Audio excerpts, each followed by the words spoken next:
farmers are always looking for opportunities to gain an advantage, and one of those might possibly be in the equipment sharing business. Let's talk about that now with Jeff Dema, who is president of Grower Services for FarmLink.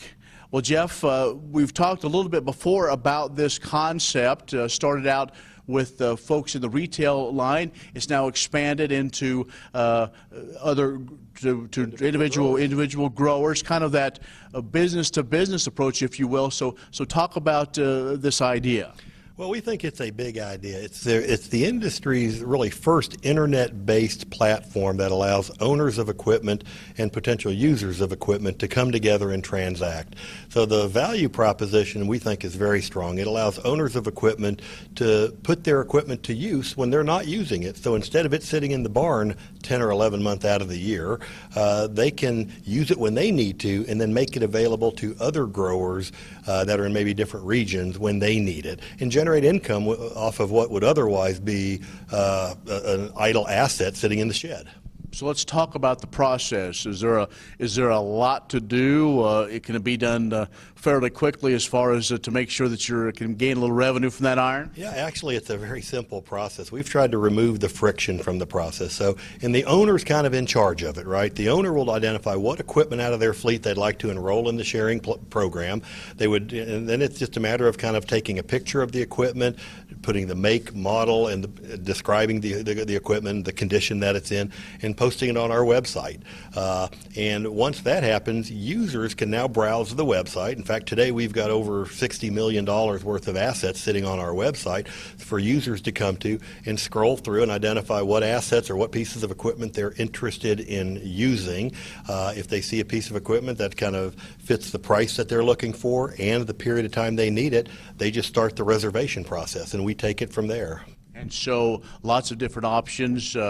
Who sets the price? Is it that owner? Absolutely. The owner, it's the owner's equipment. So the owner is going to determine what price they want to charge for it, and they kind of fill out a calendar of when it becomes available to others. So they will black out the dates they need it, and then they'll kind of let it kind of be out on the website. It's just like an Airbnb for agriculture, really, that they allow the users to see when they're making it available.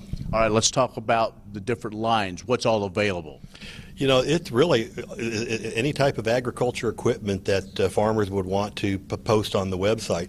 In fact, it's kind of expanded. We see some equipment that might be more construed as construction equipment. Skid steers and things like that are getting loaded on the website as well. So there are tractors and sprayers and combines and skid steers and such that are on the website today. What's one of the questions, or a couple of questions that you get as folks are exploring this, as far as liability or other things? I assume there's probably frequently asked question page or something, that all those things that they can find. Yeah, there is, and one of the things we think that uniquely positions us to launch this equipment sharing platform is our experience over the last 16 years with our combine leasing business. We have a division called Machinery Link Leasing. We've leased combines for the last 16 years, and we've really mastered the capabilities and the processes required to move equipment around the country. We start the harvest in the middle of May in Oklahoma, and we don't finish up until this time of year, late around Thanksgiving time, and we follow the harvest. Each of our combines would get 4 use events or 4 harvests.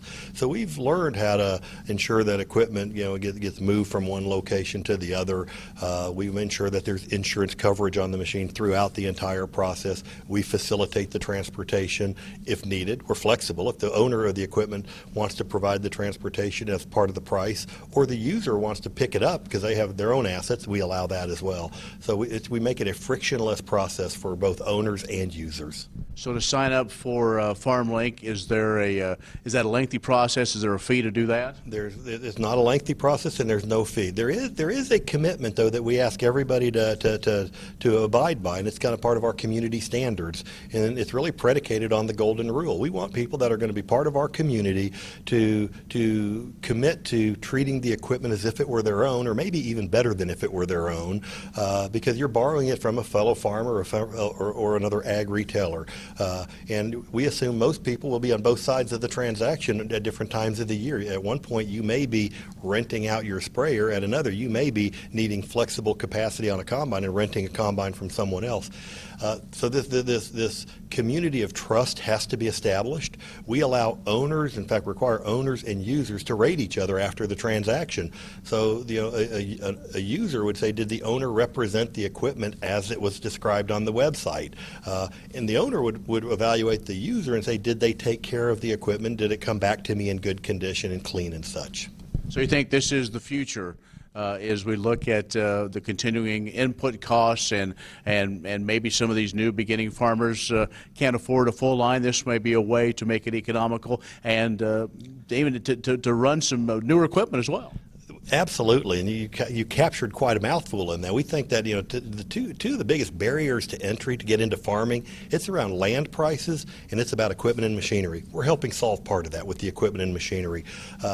So absolutely, we think that owning equipment that gets used at low percentages of the year, it's really an antiquated business model that we think is running out of gas. So again, Jeff, folks want to know more, get in touch with this FarmLink. How can they do that?